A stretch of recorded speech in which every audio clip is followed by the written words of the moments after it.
할렐루야. 날씨가 많이 포근해졌습니다. 교회에서는 사순절, 종료주일, 고난주간, 부활주일이 지나갔고 세상 사람들의 관점에서 보면 이제 벚꽃이 활짝 피었다가 이제 벚꽃잎이 다 떨어졌습니다. 이렇게 포근한 날씨에 어떤 분이 저한테 전화를 했어요. 목사님, 목이 아파요. 콧물도 나고 기침도 나는데 무슨 약을 먹으면 좋겠습니까? 그래서 의사한테 물어보셔야죠. 그래서 거기까지 갈 정도는 아닌 것 같고 이게 저 남편 때문에 옮은 것 같은데 천양반이 며칠을 고생을 하더니 조금 나섰고 이제 내가 아픕니다. 뭐 먹어야 됩니까? 그렇게 전화가 와서 말 그대로 잘 쉬시면 곧 나으니 너무 걱정하지 마시고 증상이 너무 아프면 상비약으로 드시는 해열 진통제를 조금 드시면 좋을 것 같고 안 드실 수 있으면 잘 쉬면 좋을 것 같습니다. 그런 말씀을 드렸습니다. 전화를 끊으면서 이렇게 날씨가 포근한데 감기나 걸리고 참. 그게 어제 일입니다. 근데 하룻밤 사이에 목이 조금씩 불편해지더니 목이 확 잠겨서 정확히 저한테 전화를 하셨던 분과 똑같은 증상이 일어납니다. 아, 그분이 이렇게 불편하셨겠구나. 얼마나 불편하면 전화를 하셨을까. 그래도 나를 믿고 전화를 해주셨으니 고맙다. 그런 생각을 했습니다. 혹시 전화 통화를 너무 오래 해서 옮았을까요? 네, 그런 건 아니겠죠. 저희 전염성 질병이긴 한데 저 사람한테 옮았어. 저 친구가 어디서 병균을 묻혀와가지고 여기서 퍼뜨렸구만. 예를 들면 그런 식으로 그 사람을 미워하거나 하지는 않으셨으면 좋겠습니다. 보니까 특정한 지역, 특정한 몇몇 사람들이 아니고 꽤 넓은 지역, 꽤 많은 사람들 사이에 유행을 하는 것 같습니다. 제가 월요일마다 경기도 평택에 올라가서 평택대학교 안에 피어선 전문신학대학원에서 공부를 하고 있는데 함께 공부를 하는 분 중에 이제 안산에 사시는 분도 있고 안성에 사시는 분도 있고 여수에 사시는 분도 있습니다. 제가 제일 멀리서 가는 줄 알았었죠. 여수에서 오시는 분이 있는데 여수에서 평택까지 차편이 불편합니다. 거리가 먼 것뿐 아니라 차편이 불편해요. 그래서 이제 우리가 함께 공부하기로 의논을 하면서 제가 자원에서 얘기를 했습니다. 천안까지만 KTX를 타고 오시면 천안부터는 제가 어차피 지나가는 길이니까 제 차로 카풀을 해드리겠습니다. 그래서 너무너무 고맙다면서 한번 주유도 해주시고 또 통행요금이라든가 학교 그 주차 정기 그 요금도 물론 얼마 안 되지만 대신 내주셨습니다. 그런데 지난 월요일과 그 지난 월요일에 학교를 못 오셨어요. 그래가지고 야 카풀 안 하고 편할 거 가도 되니까 좋다 이게 아니고 그거 별로 힘든 게 아니거든요. 근데 걱정이 되는 거예요. 여자 목사님인데 오죽하면 학교에 못 오실까. 학교에 못 올 정도면 꽤 많이 불편한 건데 그러면 교회에서 성도들을 위해서 기도하고 상담하고 또 설교, 예배를 인도하시는 건 얼마나 불편하실까. 딱 지금 저의 상태인 것 같습니다. 그래서 혹시 건강하신 다른 목사님들이랑 같이 식사도 하고 같은 강의실에서 있는데 계속 마스크를 쓰고 있는 것도 불편하고 혹시 자신 때문에 전염이 될까 봐 다 나은 다음에 학교로 가려고 지금 그렇게 생각을 하시는 것 같습니다. 상관없는데 마음이 고맙죠. 자, 어찌 되었건 우리 사랑하는 성도 여러분, 그렇게 위험한 감기가 아니라 하더라도 여러분들 안 아프셨으면 좋겠습니다. 그래서 아침에 엉겁결에 입구에서 수인사를 했는데 오늘은 목례만 하도록 그렇게 하겠습니다. 그리고 어쨌든 여러분들을 위해서 기도할 때 영혼의 건강만 위해서 기도하지 않거든요. 몸의 건강을 위해서 항상 기도합니다. 그런 취지에서 목례만 하는 것을 너그럽게 이해해 주시면 고맙겠습니다. 자, 우리가 지난 주일 부활주일을 은혜롭게 잘 보냈습니다. 부활주일과 같이 절기 때 예배를 인도하고 설교를 하는 것이 목사님들에게는 적지 않은 부담입니다. 평소 때는 특별한 주제에 이렇게 갇혀 있을 필요가 없으니까 자유롭게 또 평소에 생활하면서 경험하면서 기도하면서 이렇게 느꼈던 것들, 그런 것들을 기도를 통해서 이렇게 설교로 이렇게 할 때 훨씬 자유로운데, 절기 때는 그 절기의 주제에 맞춰서 설교를 할 수밖에 없고, 그러다 보면 설교를 자유롭게 할 수가 없고, 그러면서도 맨날 했던 설교를 하는 것이 아니라 그 범위 안에서 자꾸 참신한 또 그런 모습을 보여드려야 된다, 그런 생각을 하고 있기 때문에 부담이 적지 않습니다. 그래서 이제 저도 똑같은 부담을 품고 지난주 주일 예배 본문을 붙잡고 씨름을 나름대로 했는데, 결과적으로 지난 주일날 강단에서 선포된 말씀이 어쩌면 여러분들에게 부담을 주었을 수 있겠다, 그런 생각을 했습니다. 여러분, 건강한 부담은 필요합니다. 아무 짐을 지지 않고 사는 것보다 자기가 감당할 만한 짐을 지고 사는 게 훨씬 건강합니다. 비행기가 이렇게 높은 산에 추락을 했습니다. 대부분 다 죽었습니다. 그래가지고 생존자를 찾으니까 생존자가 3사람이었어요. 3사람인데 2사람은 건강하고 1사람은 많이 다쳐서 걸어서 산 밑으로 내려갈 수 없는 상황이었습니다. 그런 상황에 1사람은 저 사람이 아직 살아있으니 버려두고 갈 수 없다, 업고 가야 된다. 1사람은 저 사람 업고 가다 우리 3명 다 죽는다. 이렇게 다툼이 났어요. 결국은 어떻게 했냐면, 원래는 그 아픈 1사람을 2사람이 교대로 업으면서 내려오면 참 좋았을 텐데, 그렇게 안 하고 1사람이 자기 혼자 먼저 가버렸습니다. 이 친구 이거 저 말이 안 통하는 친구구만, 이 사람 업고 가다 우리 다 죽는다니까. 그러면서 자기라도 살겠다고 걸어 내려갔습니다.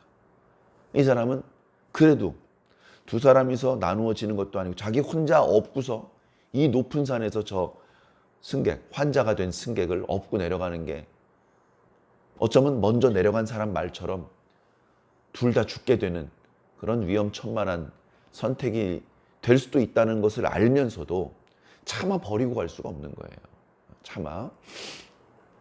그래서 걱정하지 마시오. 일이 잘못돼서 둘이 같이 죽더라도 버리고 저 혼자 내려가는 일은 없으니까 안심하시오. 그랬더니 이 사람이 울어요. 울면서 너무 고맙다는 거죠. 나 두고 가셔도 되는데 그래도 나는 당신을 원망하지 않을 텐데 나를 이렇게 생각해 주니 고맙다고. 에이, 무슨 소리야. 당신이라도 그렇게 하지 않았겠어? 하면서 업고 내려가는데, 혼자 내려가기도 힘든데 업고 내려 얼마나 힘들겠습니까? 더군다나 산길을. 그래서 정말 어금니 깨물고 죽기 살기로 내려오는 거죠. 힘들면 좀 쉬었다가. 그렇게 한참을 몇 시간을 내려가는데 먼저 내려간 사람이 쓰러져 있어요. 그래가지고 자세히 살펴보았더니 얼어 죽었습니다. 높은 산이고 춥고 이러기 때문에 얼어 죽은 거예요. 그래서 이제 왜 얼어 죽었나 생각을 했더니, 추우니까 얼어 죽은 건데, 아니 그런 거라면 저 사람만 추운 게 아니고 나도 춥고 내 등에 업힌 환자도 추웠을 텐데 왜 우리는 안 죽고 저 사람은 얼어 죽었을까? 이 2사람이 서로 몸을 부대끼면서 서로 몸을 따뜻하게 데펴준 것이고, 힘들게 걸어가다 보니까 몸에서 열이 나는 겁니다. 물론 그런 상태가 오래 지속되면 위험하겠지만 어쨌든 그 추워서 얼어 죽을 수도 있는 그 위험한 구간을 서로 의지하면서 체온을 끌어올려서 안전하게 지나갈 수 있었던 것이죠. 힘은 들지만 그렇게 서로 돕는 결정을 할 때 오히려 돕지 않았을 때보다 편안해지는 것이 아니라 더 안전해지는 그런 선택을 하게 된 것입니다. 그래서 여러분들, 건강한 부담은 우리에게 필요합니다. 교회 다닐 때 헌금을 10원 한 장 안 하는 것도 좋을 거예요. 그러면 이제 손해보는 게 하나도 없잖아요. 내가 노력해서 번 돈이 하나도 손실이 없이 다 주머니에 쌓여 있으니까 그만큼 이득일 수 있다. 이렇게 생각할 수도 있습니다. 그런데 거기서 헌금을 조금 꺼내서 하나님 앞에 드립니다. 어떤 사람은 상당히 많이 꺼내서 하나님 앞에 드립니다. 그렇게 해서 꺼내서 하나님 앞에 드리는 게 사실 약간 부담이 있습니다. 약간 부담이 있는데 건강한 부담, 자기가 감당할 수 있는 부담은 오히려 그 사람을 살리는 겁니다. 오히려 그 사람을 살려요. 그래서 여러분들도 제가 예배 자체 헌금 순서가 없습니다. 10년 동안 한 번도 없었고요. 그 다음에 헌금에 대해서 막 강조하지 않았습니다. 단 한 번도. 그런데 헌금을 안 하는 성도보다 헌금을 하는 성도가 믿음이 건강하게 잘 성장하는 것을 지난 40년 이상의 신앙 생활을 통해서 직접 경험을 해봤습니다. 저도 태어나면서부터 목사는 아니었겠죠. 저도 주일 학생이었고 중고등부 학생이었고 청년 부원이었습니다. 그렇게 이제 신앙을 할 때 저도 헌금했어요. 제가 벌 수 없을 때 부모님에게 용돈을 타서 쓸 때는 많이 못했습니다. 지금 생각해보면 뭐 아주 코흘리기 시절에는 100원 헌금했던 것 같고요. 중학생, 고등학생 때 1,000원 헌금했던 것 같습니다. 그리고 대학생이 딱 됐는데 버는 건 고수하고 쓰는 게 더 많아졌지만 대학생 때도 1,000원을 드리면 안 될 것 같아서 엄마한테 미안합니다라고 하면서 10,000원을 헌금할 수 있게 10,000원을 받아서 헌금을 했었습니다. 그러다 대학교를 졸업하고 직장인이 됐을 때 이제 내 마음대로 헌금할 수 있어요. 얼마나 헌금했을 것 같습니까? 비밀입니다. 이게 말씀드리면 또 크게 마음에 부담을 가질 수 있기 때문에 자 어찌되었건 약간 부담을 느낄 정도로 헌금했어요. 약간 부담을 밤에 꿈에 나올 정도 그렇게 많이는 안 했습니다. 약간 부담이 될 정도로 헌금을 했어요. 약간 헌금을 딱 드리기 전에 한 번 멈칫할 정도로 그 정도의 양을 헌금을 했습니다. 그래 헌금해놓고 후회할 정도로 헌금하시면 안 돼요. 그거는 좋은 방법이 아니고 각자 믿음이 있고 나름대로 또 경제적인 상황이 다 다르기 때문에 일괄적으로 말씀드릴 수가 없는데 스스로 고민을 해볼 필요가 있고 기도해 볼 필요가 있습니다. 정해진 답은 없습니다. 나이가 40, 50 먹었어도 500원짜리 헌금 할 수 있어요. 그거 정죄하시면 안 됩니다. 그 사람 입장에선 그게 최선일 수 있어요. 근데 보니까 믿음도 있고 경제력도 있는데 이 방법을 몰라서 누가 헌금과 관련해서 좀 지혜롭게 좀 잘 권면해 주질 못해서 못하는 경우는 얘기를 합니다. 이번에 저 그냥 집사도 아니고 안수 집사가 됐는데 10,000원만 헌금하시면 어떡해요. 다른 성도들도 조금만 더 합시다. 너무 힘들게는 안 하셔도 되고요. 조금만 더 합시다. 예를 들면 그런 정도는 얘기를 할 수 있을 것 같습니다. 지난 주일날 제가 그런 설교 말씀을 드렸죠. 하나님의 아들 예수 그리스도. 예수님이 하나님의 아들인 걸 믿는 것이 어려운가? 아니면 죽었다가 다시 살아나는 것을 믿는 것이 어려운가?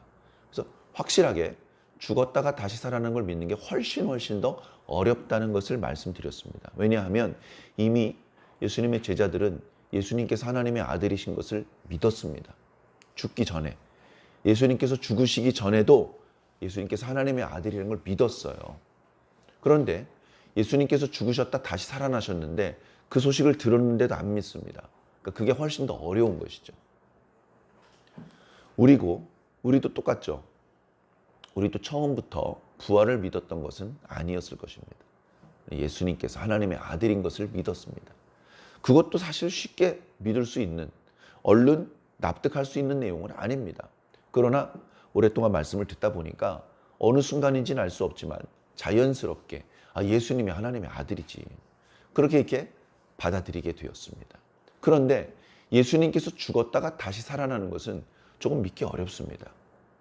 병원의 응급실에 가보면 잠깐 심정지되었지만 심폐소생술을 통해서 다시 맥이 뛰게 만드는 그런 일들이 종종 있습니다. 근데 그런 것을 부활이라고 말하지는 않습니다. 예수님께서는 죽은 지 사흘 후에 살아나셨습니다. 그 정도 되어야, 다시 말해서 죽을지도 모르는 상태에서 건강해진 게 아니고 완전히 죽었다가 완전히 살아나는 것, 이것을 우리는 부활이라고 말씀드리는 것이죠. 그리고 예수님께서 바로 그렇게 완전히 죽으셨다가 완전히 살아나신 것입니다. 그런 일이 우리 현실 세계에선 일어나지 않기 때문에 잘 믿음이 안 갑니다. 그냥 다 믿는 척 합니다. 가만히 있으니까 다 믿는 것 같아. 다 믿음이 좋은 것 같아. 사실은 예수님께서 죽었다 다시 살아나신 것은 고사하고 물 위를 걸은 것도 잘 안 믿어지고, 야, 보리떡 5개로 5,000명 웃긴 소리 하지 마. 안 믿어집니다. 야, 물이 어떻게 포도주가 되냐? 술에 많이 취했구나. 이거 물 먹고 취한 소리 하고 있네. 뭐 이런, 안 믿어지니까 그런 표현을 쓰는 것이죠. 처녀가 아기를 낳아? 믿을 수 없는 내용이 성경에 많이 있습니다. 그런데 어쩌면 그 중에서 가장 믿기 어려운 것이 예수님께서 완전히 죽으셨다가 완전히 살아나셨다는 이야기일 것입니다. 그래서 야, 우리가 천국에 가려면 믿음이 있어야 천국에 간다고 하는데, 공로로 천국 가는 게 아닌 게 얼마나 다행입니까? 야, 5천억 원 이상은 헌금을 해야 천국 갈 수 있어. 야, 너 3천만 원밖에 못 했지. 넌 안 돼, 인마. 만약에 이런 기준이라면 우리는 좌절입니다. 좌절이에요. 그런데 그런 공로가 아니라 믿음으로 간다는 거예요. 믿음은 교회를 50년 다닌 사람이나 5일 다닌 사람이랑 똑같을 수 있어요. 꼭 물리적으로 비례하지 않을 수 있기 때문에 어떻게 보면 희망이 있는 것이죠. 그런데 내 믿음이 구원받을 만한 믿음인지는 이게 또 확신이 안 서요. 믿습니까? 예, 믿습니다.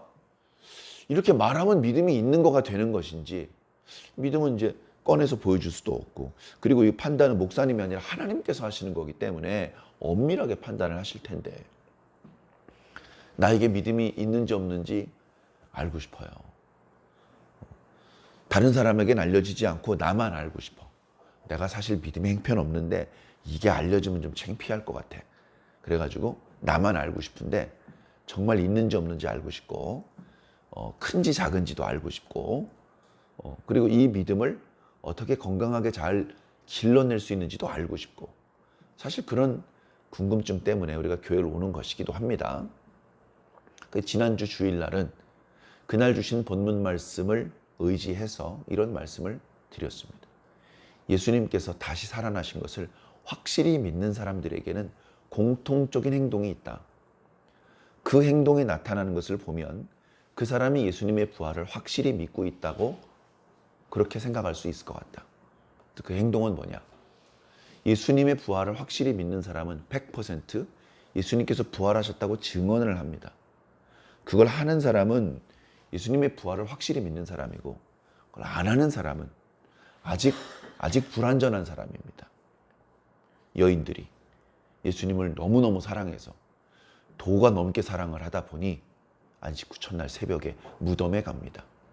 새벽에 여인들이 밖에 나올 일이 없죠. 더군다나 무덤 같은 데는 낮에도 안 갑니다.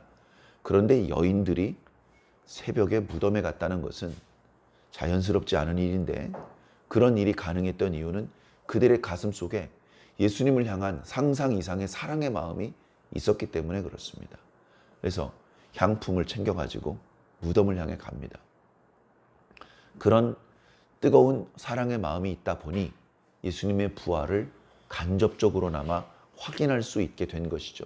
무덤을 막았던 돌이 굴러져 있고 무덤이 열려 있습니다. 그래, 안을 이렇게 밖에서 들여다보니까 비어 있습니다. 그래도 몸을 구부려서 그 무덤 안으로 들어가려고 하는데 오른쪽에 어떤 청년이 앉아 있습니다. 네가 나사렛 예수를 찾으시는구나. 그가 여기 계시지 않고 다시 살아나셨느니라. 부활이라는 사건은 이미 일어났습니다. 언제 어떻게 일어났는지는 모릅니다. 그것은 하나님의 신비이고 비밀입니다. 보여주지 않으시는 것을 보려고 할 필요가 없습니다. 중요한 건 그게 아니기 때문이죠. 그가 다시 살아나셨으니 가가지고 다른 제자들에게, 특히 베드로에게 이 사실을 알려주어라. 이 청년은 부활의 증인이라고 하기에는 하나님께서 보내신 천사죠. 그 주님께서 다시 살아나셨다는 소식을 간접적으로나마 최초로 확인한 것이 그 몇몇 여인들이었습니다. 그러나 그 여인들은 그 천사의 당부를 따르지 못했습니다. 예수님께서 살았다는 사실을 제자들에게 알려주어야 되는데 알려주지 않고 그냥 숨어버렸어요. 너무나 놀랐고 너무나 무서웠기 때문일 것입니다. 어쩌면 그렇게 주님의 부활의 소식이 묻혀버렸을지도 모릅니다. 주님께서 3일 만에 부활하셨는지 5일 만에 부활하셨는지 증인이 없으면 알 수가 없지 않습니까? 자, 근데 그때 또 전혀 자연스럽지 않은 일이 벌어졌습니다. 그 여인들 중에 너무나 놀라고 무서워서 도망갔던 여인들 중에 한 명이 집에까지 도망가지 않고 다시 무덤 쪽으로 가는 아주 자연스럽지 않은 일이 생겼습니다. 그 여자는 이름이 막달라 마리아인데 그 여자가 그런 행동을 한 이유는 도망갔던 여인들보다도 더더더 뜨거운 예수님을 향한 사랑의 마음이 있었기 때문에 그렇습니다. 이 막달라 마리아는 천사를 통해서 예수님께서 다시 살아나셨다는 이야기를 들은 정도가 아니라 살아계신 예수님을 직접 만났습니다. 살아계신 예수님의 얼굴을 보고 살아계신 예수님의 음성을 들었습니다. 물론 그 품에 안기거나 그 옷자락을 붙잡는 것은 허락하지 않으셨지만 예수님께서 다시 살아나셨다는 것을 직접 목격한 것이죠. 주님께서는 무덤 안에 앉아있던 청년들과 똑같은 말씀을 하셨습니다. 돌아가는 대로 다른 제자들에게도 내가 살아났다고 알려주어라. 그래서 이 막달라 마리아는 집에 숨어있지만 않고 다른 곳에 있었던 제자들을 찾아다녔습니다. 그리고 만나는 대로 얘기를 해주었습니다. 예수님께서 다시 살아나셨어요. 제가 조금 전에 만나고 왔어요. 예수님께서 여러분들 갈릴리에서 만나 주신대요. 그런데 그 여인의 부활의 증언은 제자들이 믿지 않았습니다. 그래서 예수님을 믿는 믿음이 예수님을 사랑하는 마음으로 이어지고, 그리고 그것은 우리가 예수님께서 부활하셨다는 것을 믿을 수 있는 자리로 우리를 인도하고, 거기서 우리는 부활의 소식을 듣고 그 소식을 처음 들었을 때는 믿지 않고, 그러나 2번, 3번 들었을 때 나도 모르는 어떤 순간에 신비하게도 예수님의 부활이 너무나 확실하게 내 마음속에 믿어지고, 그게 믿어지는 순간 가만히 있지 못하고 또 다른 사람에게 부활을 증언하게 되더라. 이 원리가 수천 년 동안 계속 반복되어서 대한민국 땅에도 토마스 선교사, 언더우드 선교사, 아펜젤로 선교사, 그 외에 이름이 다 알려져 있지 않은 무명한 선교사들까지 포함해서 무수한 선교사들이 바로 그 부활의 소식을 가지고 이 땅에 왔고, 그 부활의 소식을 조선 사람들에게 전해 주었을 때 100% 거절했지만 전하고 또 전했을 때 그들 중에 어떤 사람들 마음속에 예수님의 부활이 믿어졌고, 그리고 그것이 또다시 반복되어서 오늘 우리들에게까지 부활의 소식이 전해졌고 그 부활을 우리가 믿게 된 것입니다. 사랑하는 성도 여러분, 제가 목이 잠기다 보니까 듣기 살짝 부담스럽고 불편하실 수 있는데 정말 죄송합니다. 오늘 말씀을 길게 하긴 좀 어려울 것 같습니다. 그런데 너무나 중요하고 오늘 본문 말씀이 있음에도 불구하고 지난 주일 나누었던 말씀을 한 번 더 나누고 싶어서 그런 마음이 자꾸 속에서 올라와서 그 말씀을 잠시 드렸습니다. 그래서 여러분, 예수님의 부활을 증언하셔야 됩니다. 라는 메시지를 지난주 주일날 선포했는데 그것이 여러분들에게 적지 않게 부담이 되셨을 거라고 저는 생각을 합니다. 부담이 되지 않으셨다면 무시하고 안 들었다는 얘기니까 그렇게 생각하고 싶지는 않고, 보면 말씀을 집중해서 잘들 들으셨기 때문에 말씀이 어떤 내용인지 잘 이해를 하실 것이고, 그렇기 때문에 마음에 부담이 있으실 것입니다. 그러나 너무 큰 부담 갖지 마시고 그 부담스러운 마음에 너무 눌려서 계실 필요는 없습니다. 첫 번째는 전하는 것이 우리의 책임이지 그 사람이 믿게 만드는 건 우리 책임이 아니기 때문에, 전했는데 많이 안 믿더라 거기에 대한 죄책감과 책임을 지실 필요는 없습니다. 그냥 전하기만 하시면 된다는 그거 한 가지를 말씀드리고 싶고, 또 한 가지는 선교사님들, 목사님들처럼 성경을 펼치고 기승전결에 입각해서 논리적으로 복음을 전해야만 부활을 증언한 게 아닙니다. 그런 방법으로 복음을 증언하시는 분들이 또 따로 계시고, 대부분의 성도들은 어쩌면 간접적인 방법으로 우리가 건강한 그리스도인으로 살아가는 모습을 주변의 불신자들에게 노출시키는 방법으로 예수님의 부활을 증언하는 것입니다. 그런 측면이 있으니 너무 두렵게 생각하거나 부담스럽게 생각하지는 마시고, 그러나 또 너무 안 부담스럽게 생각하셔도 안 됩니다. 아이 뭐 전도는 전도사님만 하는 거래. 그래서 명칭도 전도사잖아. 그렇지 않습니까? 그럼 권면은 권사님만 하는 겁니까? 모든 그리스도인들이 다 하는 겁니다. 그렇게 이해해 주시면 감사하겠습니다. 오늘 말씀도 여러분 조금 전에 다 함께 읽으셨지만 적지 않게 부담스러운 말씀입니다. 그러나 부담스러운 말씀 지우고 덮고 찢어버리고 나면 성경에 뭐가 남겠습니까? 어느 목사님께서 설교를 잘해요. 재밌어요. 인기가 많아요. 교회도 성도가 많아요. 그런데 어떤 문제가 있냐 하면 그 목사님의 설교를 녹음을 해서 기독교를 모르는 사람에게, 그 목사님이 누군지 모르는 사람에게 들려주었더니 이 설교가 교회 목사님이 한 설교인지 절에 스님이 한 설문인지 인문학자가 한 강의인지 구별이 안 가더라는 겁니다. 그건 설교도 아니고 죽은 사람을 살려낼 수 있는 능력도 없고 아무것도 아닙니다. 그래서 강단에서는 이 복음을 선포하면 성도들이 별로 좋아하지 않고 이게 재미있는 것도 아니지만 선포하지 않을 수가 없습니다. 사도 바울, 야, 그 얘기만 좀 하지 마. 그 얘기만 좀 하지 마. 라는 바로 그 얘기만 했어요. 바로 예수 그리스도 십자가 복음입니다. 유대인들에게는 거리끼는 것이요 헬라인들에게는 미련한 것이지만 사도 바울에게는 할 말이 그거밖에 없어요. 아는 게 그거밖에 없는 건 아닙니다. 아는 건 진짜 많습니다. 그런데 말할 수 있는 기회가 주어지면 자기가 알고 있는 다른 건 말하지 않고 십자가 복음만 얘기하는 거예요. 듣는 사람이 얼마나 불편한지 모릅니다. 근데 그거 들어야 살아요.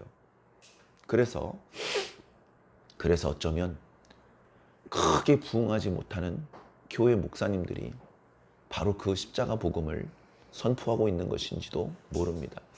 자, 어찌되었건 부담스럽지만 피하지 마시고 들으시기를 부탁을 드립니다.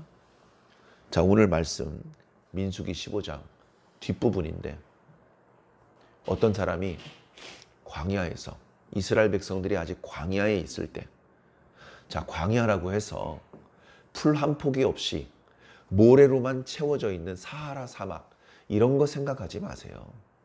정말로 모래로만 꽉 찬 사막은 그렇게 많지 않아요. 여기서 광야는 첫 번째 물이 없는 곳입니다. 땅을 파도 샘이 나지 않는 곳. 그러다 보니까 사람이 장기적으로 정착을 할 수 없는 곳이에요. 그곳을 광야라고 합니다. 근데 광야에도 들짐승이 있을 수 있고 가끔 아주 그런 척박한 환경에서도 사는 식물들이 있을 수 있고 또 키가 작은 나무들도 있을 수 있습니다. 자, 그런 광야예요. 그런데 어떤 사람이 나무를 합니다. 자, 나무를 한다고 해서 아름드리 백향목나무를 벌목을 하는 게 아니고 아마 취사라든가 뭐 여러 가지 사적인 목적을 위해서 조그만한 관목, 제 키보다도 작은 그런 관목들을 뱄던 것 같아요. 그런데 하필 그날이 안식일이었던 것이죠. 왜 유대인들이 예수님께서 안식일날 병자를 고쳤을 때 미워했는지 이런 말씀을 통해서 좀 간접적으로 이해할 수 있을 것 같습니다. 자, 최초로 안식일의 계명을 어긴 사람이 발견됐어요. 야 임마, 너 왜 안식일인데 일을 하니? 야, 이 조그만 나무 베는 게 뭐 일이야. 안식일의 계명을 지키는 기준이 아직 마련되어 있지 않을 때이기 때문에 나무를 베는 사람은 이 정도는 괜찮다고 생각을 했던 것 같습니다. 그런데 더 많은 사람들이 아니지, 그러면 안 되지. 옥신각신하다가 많은 사람들이 이것이 괜찮은 것인지, 벌을 주어야 될 하나님의 계명을 어긴 것인지 확인하기 위해서 모세를 찾아갔습니다. 모세가 보니까 안식일날 일을 한 거예요. 그러나 어떻게 처벌하는지까지는 하나님께 받은 게 없어요. 하나님께서 뭔가 응답을 주실 때까지 가두어 두었습니다. 자, 가두어 두었다고 해서 막 이렇게 철근 콘크리트 감옥이 있었겠습니까? 광야에서 천막 치고 살던 때에. 그러니까 일정한 공간 안에서 못 나오게 하고 다른 사람들과 못 만나게 한 겁니다. 감시도 하고. 오로에 그런 식으로 가둬놓을 수가 없었죠. 하나님께서 답을 주셨습니다. 하나님의 말씀이 좀 부담스럽고 너무 무서워요. 하나님께서 그놈 새끼 반드시 죽여야 된다. 이렇게 말씀하셨습니다. 그래서 모세는 자신이 들은 대로 백성들한테 이야기를 할 수밖에 없었습니다. 자, 어떤 방법으로 죽이느냐? 늙어 죽을 때까지 기다리는 건 아니고요. 그 사람을 진영 밖으로 끌고 나갑니다. 그래서 공터에 세워놓고 백성들이 멀찍이서 둘러서 있다가 돌을 던져서 쳐 죽이라는 겁니다. 돌 던져서 사람 쳐 죽이는 게 처음으로 나오는 것이죠. 자, 돌에 맞으면 돌멩이도요. 여러분들 바둑알 같은 거 생각하시면 안 되고요. 작은 게 주먹만한 거, 작은 게 그만한 돌멩이를 멀찍이서, 그러니까 여자들은 돌멩이 던지지도 못해. 남자들이 있는 힘을 다해서 던지는 겁니다. 어떤 돌은 수박만한 돌을 두 손으로 던지는 것이죠. 자, 그 돌에 한 번만 맞아도 죽을 수 있어요. 그런데 수백 수천 명이 돌아가면서 계속 던집니다. 그러니까 돌로 쳐 죽이라는 말의 의미는 이런 거예요. 돌을 던져서 그 사람이 돌과 부딪혀서 큰 상처를 입어서 죽게 만들어라가 아니고 그냥 계속 돌을 던져서 큰 돌 무덤을 만들어라는 겁니다. 돌을 던지는 일에 모든 이스라엘 남자들이 참여하라는 겁니다. 그러면서 돌을 던지면서 나는 절대로 저 계명을 어기면 안 돼야지, 이런 걸 마음속으로 다짐을 하게 만드는 그런 또 의미가 있는 것입니다. 돌을 던져서 그 사람이 죽었습니다. 한 사람이 죽었어요. 계명을 어겨서 하나님의 명에 따라 죽은 거지만 이스라엘 백성들 전체 진영의 분위기가 냉랭해졌습니다. 조용해졌어요. 하나님께 대한 그들이 가지고 있었던 이미지가 조금 달라지기 시작을 했고, 모세를 통해서 그동안 우리가 들었던 계명들을 뭐였지? 또 뭐가 있었지? 사람들이 서로 묻기 시작을 했습니다. 분위기가 막 해맑은 분위기는 아니죠. 그런 상황에 하나님께서 또 다른 명령을 주십니다. 야, 너희들 옷 소매에다가 술을 매달아라. 술. 옷술이 뭔지 잘 모르시는 분들은 이제 인터넷 요즘에 검색하면요 다 나옵니다. 유대인들의 전통 복장 이런 거 나오고. 그럼 이제 끝에 이렇게 좀 뭐가 매달리게 하는데 거기에 청색 끈을 매달라고 더 길게 끈이 하나 매달려 있습니다. 그래서 그 청색 끈을 볼 때마다 너희들이 감히 하나님의 계명을 어기지 못하고 음행을 저지르지 못하게 하려는 것이다 라고 예방할 수 있는 예방책을 주신 겁니다. 끈 하나 달렸다고 계명을 안 지켰을까요? 그게 그렇게 막 엄청난 힘이 있었을까요? 그러나 경고를 한번 해주시는 것이죠. 모세가 일일이 뛰어다니면서 말해줄 수가 없으니까 요즘처럼 단톡방에 글 하나 올리면 수천 명이 동시에 보는 그런 시스템이 당시에는 없었으니까 끈을 다르라고 한 거예요. 끈. 길이가 2, 3cm, 길면 50cm까지 되는 그런 끈이 있어요. 그 끈을 다르라는 겁니다. 자, 그리고 이어지는 말씀을 보면 이 모든 것은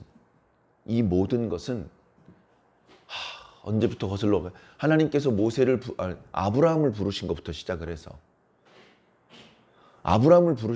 시작을 해서 조금 전에 청색 끈을 옷소매 끝에 만들어 달아라 라는 말씀을 하시는 것까지 모든 것은 내가 너희 하나님이 되고 싶어서 한 거다. 그러니까 하나님께서 무서운 분이기만 한 게 아니에요. 하나님께서 너무나 애처로운 마음으로 오늘 본문의 마지막 구절에 말씀을 하십니다.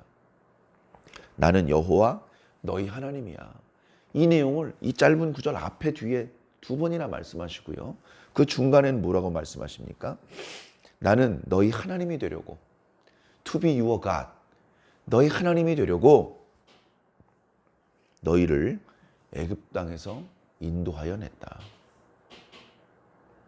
애굽 땅에서 이스라엘 백성을 인도해 냈는데 이스라엘 백성이 하나님이 못 되면 어떻게 됩니까? 그러면 하나님께도 큰 슬픔이고 이스라엘 백성들은 그대로 멸망입니다. 하나님은 우리에게 산소와 같은 존재예요. 1초도 없어서는 안 됩니다. 그런데 하나님께서 이스라엘을 떠나셨어. 우리에게서 산소가 다 떠나간 것 똑같은 그 즉시 즉사입니다. 즉사. 그러니까 우리에게도 여호와께서 우리의 하나님이 되시는 게 굿 뉴스, 해피 뉴스고 하나님께도 그걸 원하시는 거예요. 네가 아브라함의 새끼구나. 음에 이쁜 것. 이스라엘 백성들 보면서 아브라함을 떠올리시고 막 기뻐하시는 거예요. 여러분, 결혼해서 딸 낳았는데 그 딸이 시집가서 또 아기를 낳았어. 그러면 그 할아버지 머릿속에는요 많은 영상이 지나갑니다. 많은 영상이. 목사님, 할아버지가 되셨어요? 이렇게 또 물어보지 마세요. 그런 거 중요한 게 아니잖아. 할아버지의 머릿속에는 많은 게 들어갑니다. 그래서 산모가 돼가지고 아기를 방금 출산한 자신의 딸이 어렸을 때 태어난 것도 생각나고 별게 다 생각나는 거죠. 아기가 아기를 낳네. 별게 다 생각이 나는 거죠. 그러면서 하나도 예쁘지 않은 그 아기가 너무너무 예쁜 거예요. 너무너무 예쁜 거예요. 왜 예쁜지는 설명하기 어려워요. 논리적으로 옆에 있는 사람을 납득시킬 수가 없어. 근데 내 마음속엔 세계에서 최고로 예뻐. 그런 감정이 속에서 올라오는 겁니다. 그런 감정이 이스라엘 백성을 보시는 하나님의 눈에서 뚝뚝 떨어졌었어요. 그런 하나님, 가슴에 대못을 박아도 유분수지. 계명을 그렇게 빠짐없이 다 어기고 배반하고 거역하고 심지어 얼마 전에 10명의 정탐꾼 죽는 거 봤으면서도 또 안식일의 계명을 어기고 있으면 그를 죽이라고 말씀하시는 하나님은 신이 났겠습니까? 얼마나 하나님은 분위기가 썰렁해진 이스라엘의 진영 이상으로 하나님의 마음이 답답하시고 하나님의 마음이 이렇게 우울하셨겠습니까?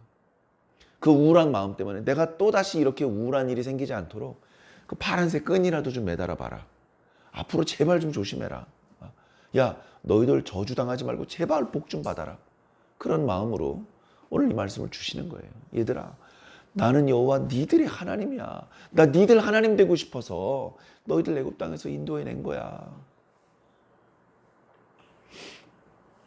예수님도 마찬가지죠. 우리의 왕이 되고 싶으셔서 죽으셨다 다시 살아나신 겁니다. 우리의 주가 되기 위해서 십자가에 달려 죽으셨던 것입니다.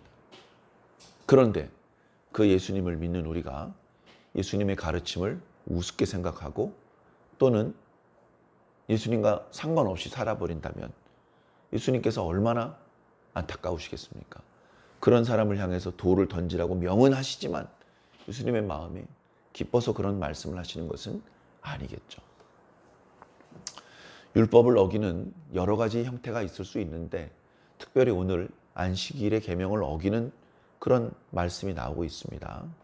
안식일은 오늘 우리들의 기준으로 보면 일요일이 아니고 토요일이죠. 일요일이 아니고 토요일이고 더 정확하게는 금요일 날 해가 떨어진 이후에 토요일 날 해가 떨어질 때까지가 안식일입니다.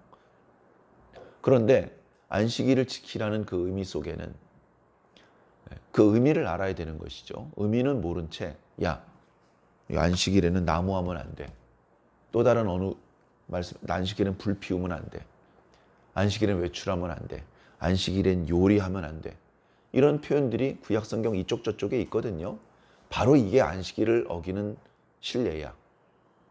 하나님께서 구체적인 걸 일일이 말씀하지 않으셨어요. 그러다 보니까 그 나머지 안식일의 계명과 관련해서는 이스라엘 공동체 너희들이 알아서 정해 그렇게 했고요. 예수님 당시 때 장로들의 유전이라는 이름으로 38가지 규례가 있었습니다. 그걸 어기면 이제 안식일의 계명을 어기는 것이 되는 것이고 예수님께서 바로 그걸 어겼던 것이죠. 자, 그러나 그들의 규례는 온전하지 못하고 안식일을 지키라고 말씀하신 하나님의 마음을 다 담아내지 못한 것이죠. 안식일을 지키라는 말 속에는 첫 번째, 너희들은 육체를 입고 있으니까 7일에 한 번 정도는 쉬어주는 것이 좋을 것 같다. 그런 우리의 연약함을 불쌍히 여기시는 하나님의 자비의 마음이 들어있고요. 그날 너희들이 생업을 위한 육체 노동은 쉬지만 영적으로는 오히려 생업을 잠깐 내려놓고 영적인 일에 몰두를 할 수 있는 기회로 삼을 수 있으면 좋겠다. 그런 의미가 담겨 있는 것입니다. 그래서 이스라엘 백성들도 안식일에는 번제를 2번 드렸고요. 그리고 안식일 날 유대인들이 회당에 모이고요. 그리고 그 안식일 날 좀 더 일상을 떠나서 하나님께 종교 활동에 좀 더 집중을 하는 것입니다. 자, 그 안식일을 우리 현대 그리스도인들은 지키지 않습니다. 구약의 어떤 그 그림자에 해당되는 율법이기도 하고 그 안식일에 담겨져 있는 하나님의 마음과 정신은 오늘날 주일에 계승되기 때문에 그렇습니다. 예수님께서 안식 후 첫날 부활하셨기 때문에 안식 후 첫날을 주의 날이라고 초대교회 때 불렀고 오늘 우리들은 주일이라고 그냥 부르죠. 그리고 그것이 요일로는 일요일이 된 것입니다. 그래서 제가 교회를 다닌 지 20년이 넘었는데도 아직도 일요일 하니까요. 그러시면 안 됩니다. 그러더라고요. 주일이라고 하셔야 된다고. 아니 주일인 걸 알지. 근데 쟤는 교회를 안 다니잖아. 교회를 다니는 사람이든 안 다니는 사람이든 우리는 주일이라고 말을 해야 된다는 겁니다. 근데 이제 생각해 보니까 그게 맞는 것 같아요. 그래서 아이고 고맙습니다. 그래서 그때부터는 믿지 않는 사람들한테 의도적으로 주일이잖아. 종교 활동해야지. 교회 가라는 말까지는 안 해도 주일이라는 표현을 일상적으로 제가 썼었습니다. 자, 바로 그 주일에 육체를 입고 있는 연약함이 있으니까 하루 정도는 좀 쉬는 그런 어떤 우리를 불쌍히 여기시는 주님의 뜻도 있고 그런가 하면 일상을 뒤로하고 이제 주님께 집중할 수 있는 날이 7일에 한 번 정도는 있어야 된다. 이제 그런 의미도 함께 담겨져 있는 것입니다. 그래서 그걸 현대적인 용어로 주일 성수라고 하는데 자, 그러면 여러분들 주일 성수를 잘 하고 계십니까? 주일을 거룩하게 지킨다. 뭘 어떻게 다 지키는 거죠? 주일날 일단 교회 가야 되죠.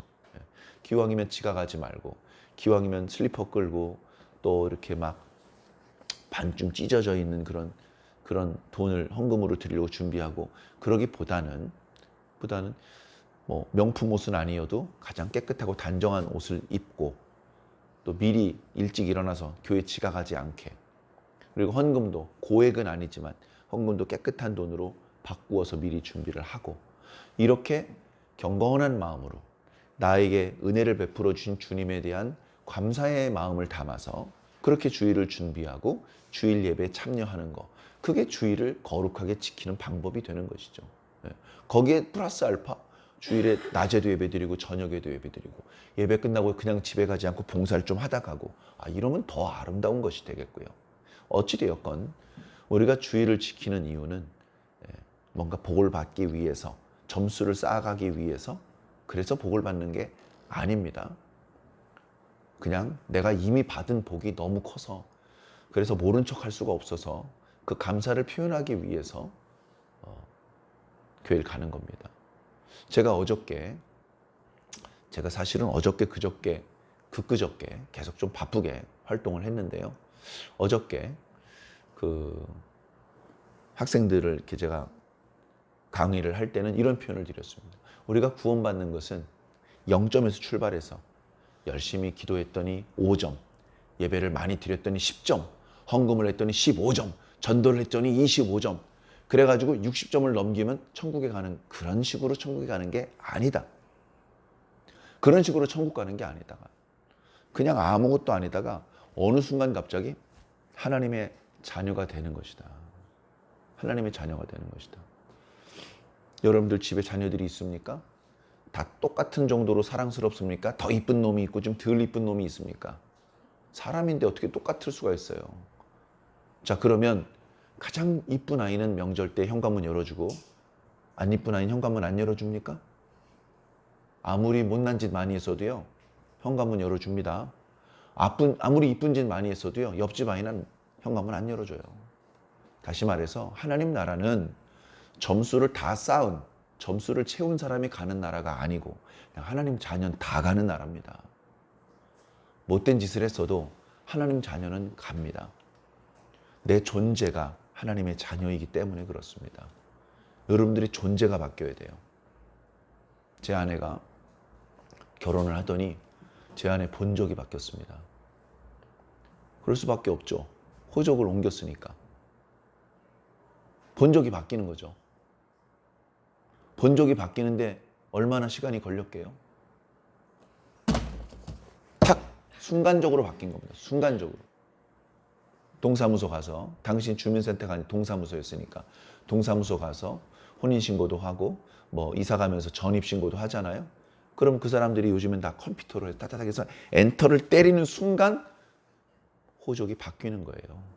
서서히 바뀌고 점수가 채워지면 그때 겨우 바뀌고, 이게 아니고 갑자기 그 사람의 호적이 바뀐 거예요. 그것과 마찬가지로 우리의 존재가 지옥에 떨어져야 될 지옥 백성, 세상 사람에서 천국 백성으로 한순간에 갑자기 바뀐 거예요.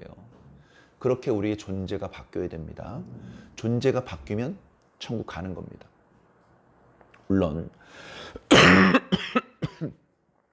이렇게 우리의 존재를 바꿔주신 것이 너무 감사해서 우리는 봉사도 하고 예배도 드리고 전도도 하는 겁니다. 점수를 채우고 천국에 가려고 봉사를 하는 게 아니고 이미 구원받은 게 너무 감사해서 봉사를 하는 거라고요. 요 선후 관계를 그리스도인들이 잘 모르더라고요. 잘 이해를 하셔서 여러분들이 하고 계신 그 선한 일들을 더 활발하게, 더 적극적으로 해주시기를 부탁을 드립니다. 목이 많이 잠겨서 다시 한번 죄송하다는 말씀을 드리고요. 그러거나 말거나 주님의 나라는 계속 오고 있습니다. 그래서 오고 있는 주님의 나라, 합당한 자로 날마다 더 잘 준비되셔서 주님께서 오시는 그 순간 두려워서 도망가는 자가 아니라 기쁨으로 그 품에 달려가 안길 수 있는 저와 여러분들이 꼭 되기를 예수님 이름으로 간절히 축원합니다.